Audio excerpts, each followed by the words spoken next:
Hello indie game fan, it's a good week of releases with a surprising number of bigger titles and a possible Game of the Year contender, so let's get right into it with Symphony of War The Nephilim Saga Legends, a paid DLC to a fantastic turn-based tactics title, which, refreshingly, is more like Ogre Battle 64 or Langrisser rather than Fire Emblem or Final Fantasy Tactics, but this adds 8 story chapters which are concurrent with the story of the main game, as well as New Game Plus and more units, making this even better.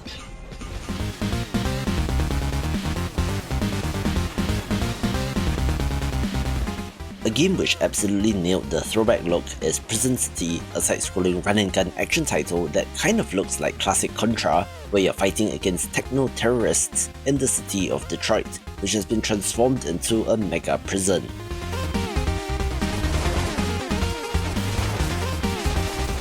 Chronologically, it is set in 1997 and does have a bunch of references to movies and games from the 80s and 90s to match. Still, the minute-to-minute action looks awesome, and kudos to whoever did the pixel art for this since it looks excellent, so get this for a shot of nostalgia in your veins.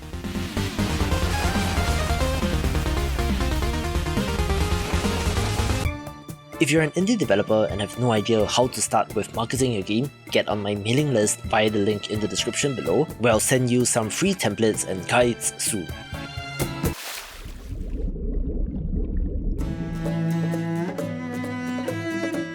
A very pretty game that I've had my eye on is Oh, coming to us from a Japanese developer, where they did release more footage of the game in action, and my god, does this look beautiful. Things may have been lost in translation, since this is described as a game-shaped experience on the Steam store page, which is weird, where you play as an amnesiac boy who wakes up on a dried-up riverbed with no memory, and then having to befriend a flame-tailed opossum to start the story. There's a creepy-looking character named the Weeping Woman who leads our hero to tragedy, as well as another character named Gemini that looks like the protagonist, an evil twin perhaps, so there's all of these interesting threads to pull on. It is your classic adventure game stuff in terms of gameplay, but appears to be much more than that, so it is certainly a fascinating entry for the week. The time has come for us Hades to make a choice.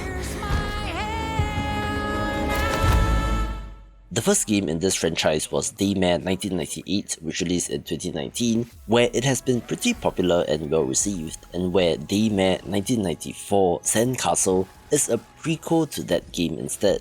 Both of these are survival horror titles with environmental puzzles and action from a behind-the-back camera, as well as the zombie-like enemies that would be familiar to fans of Resident Evil. It is pretty remarkable for an indie-ish studio to make this, so give it a go if you love the genre. I've been seeing this in recent videos, but the Vampire Survivors clone trend appears to be playing out, where there are but a handful of successors among the hundreds of clones that followed, but yet here's another such title of interest in extremely powerful Capybaras. It got on my list due to the developer Studio Bravada out of Brazil, who are not a fly-by-night developer and are making some interesting stuff, so I gave them a pass, where the art in this is so much better as compared to some terrible Survivors games that I have seen, where its prologue demo was okay, so perhaps this could be good, with 4-player co-op being an interesting aspect that this game is built around.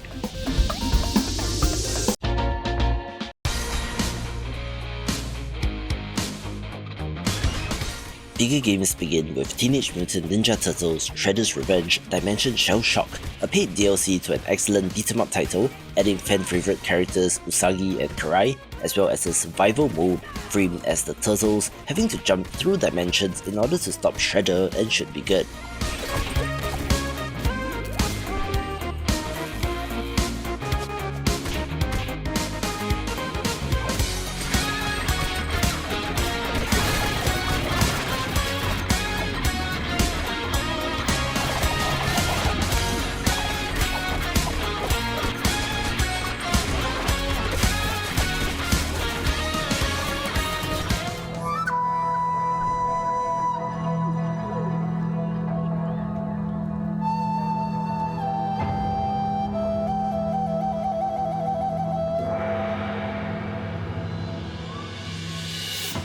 This next title comes out of China and is being published by Bilibili, where the Matchless Kungfu self-describes as an open-world sandbox RPG game with a wuxia theme, also known as a cultivation game apparently, which is a term that I was not aware of until a few months ago, where it looks nice and seems ambitious, although the so-called open world seems a little barren, where it will have English language support at the early access launch, but apparently it will be machine translated, but the developers are gradually planning to localize it through early access, where based on the followers of this game, has the potential to be a big hit.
The Astral Academy is ours. Well done. Now we can proceed to the next step in our plans. It is time to take care of the heroes of Trine. This is a story about the fabled heroes of Trine and their struggle against their worst enemy yet. For dark and ruthless powers were weaving their webs in secret. I cannot believe I'm saying this, but Trine 5, A Clockwork Conspiracy is coming out, the 5th official entry in the series of co-op puzzle platformers, which sees the return of 3 named characters in Amadeus the Wizard, Zoya the Thief, and Pontius the Knight in their latest adventure, where they start off on the back foot with their reputation tarnished and now having to fight back against the Clockwork Queen and her army, where based on the legacy of this series, should be fun with friends. Nor the heroes. Good morning, Stanley. It is 7:32 a.m. I hope you have a productive day. Change username to just Stan. Adjusting morning wake up. Good morning, just Stan. Base to Capsule 12, come in. You there, Stan?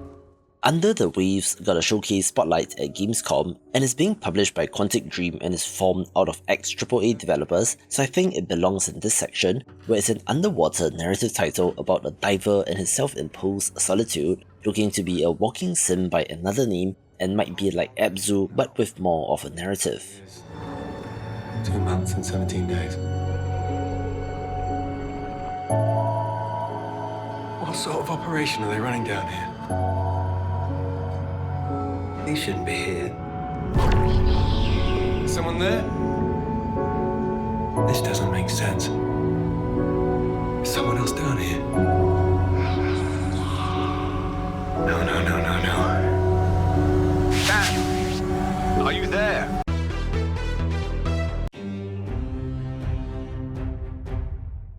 Just a handful of smaller games including Kyivan Rus, a turn-based strategy title where you command troops, establish cities, build the economy and strengthen your country, having an art style that makes it stand out.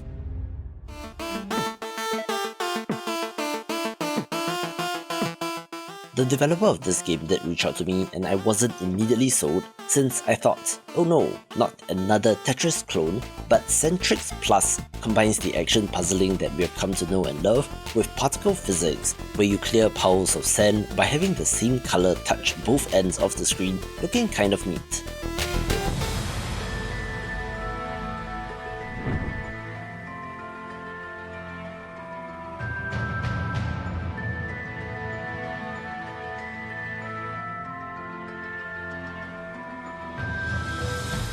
a game that might be going under the radar is Tenebris Pictura, an exploration adventure game set in the Victorian era where you play as a paranormal investigator on a quest to investigate a friend's missing daughter, where there are puzzles to solve, new realms and locations to explore via paintings, and even action sections, looking to be kind of cool in concept, so I do wonder what the execution will be like.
A quick shoutout goes to Mattest from the comments, who pointed out Void Stranger, and yes, I do read all the comments, where this is a Sokoban style puzzle game of all things, but comes to us from the people that made Zero Ranger, which is a good shoot 'em up, so it's quite the departure for them, which is kind of exciting for me since I'm very curious about this, where there looks to be plenty of puzzles and secrets to uncover.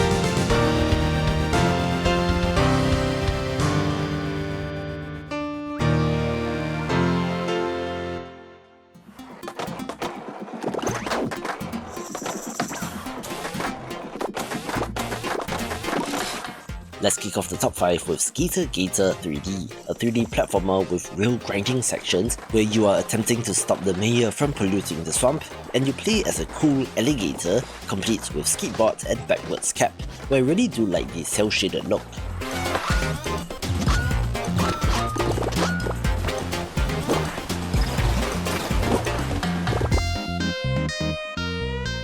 However, given the recent success of another real grinding action title in Bomb Rush Cyberpunk, I wouldn't set your expectations as high since the developer does mention that this is a short adventure with 13 levels, but it looks like a wonderful little snap.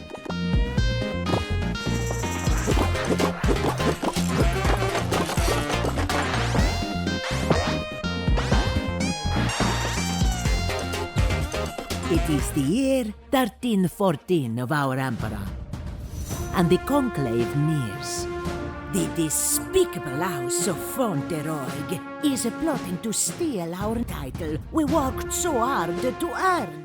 An impressive looking title that is not really my thing is Great Houses of Calderia, a medieval grand strategy title about politicking families and their struggle for control and power. There seems to be plenty of management systems, from war and combat to appointment of family members to fulfill certain roles in your house based on their personalities, to politicking and negotiating marriages and alliances and more. There will be critical choices to make in your reign as head of the house, where this definitely follows in the footsteps of games like Crusader Kings, so let's see what they do to make this their own.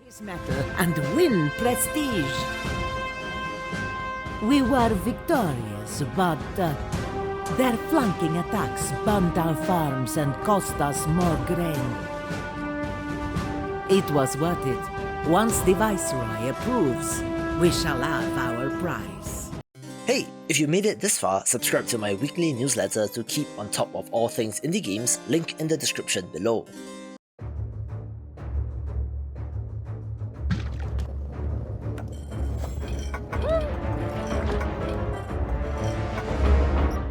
one look at Tiny Witch and I already knew it was my jam, since this is a time management title where you play as a witch, running a minion store via mixing the right ingredients to create the requested minion for your customers who just so happen to be dungeon masters. However, you have to be quick since some of your customers do have a temper where there's plenty of upgrades to purchase as you expand the store. It looks to capture some of the chaos of games like Overcooked, but curiously it's only single player, so perhaps they've tuned the difficulty to be just right.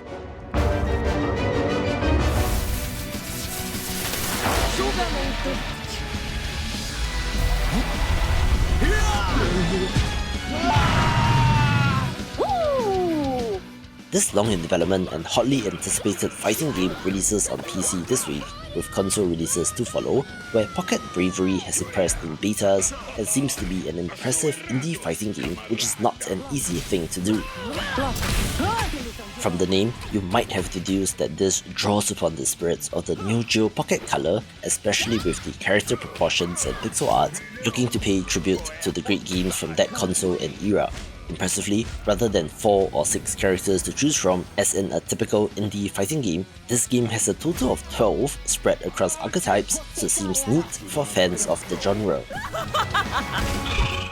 And of course, one of my most anticipated games of the year releases this week in Sea of Stars, a classically designed turn-based JRPG complete with pixel art, where this certainly looks to evoke Chrono Trigger in more ways than one, certainly bringing me back to my childhood. Our two main characters are children of the solstice, using the power of sun and moon, as well as eclipse magic combined, in order to take out an evil alchemist known as the Fleshmancer. This new trailer shows off a new character, where if Chain Echoes from last year is anything to go by, this could possibly be Game of the Year material, and furthermore, this comes to us from the developer of The Messenger and is set in the same universe, so I'm pretty sure that it will be a good game, where you can find more gorgeous pixel art titles in this video.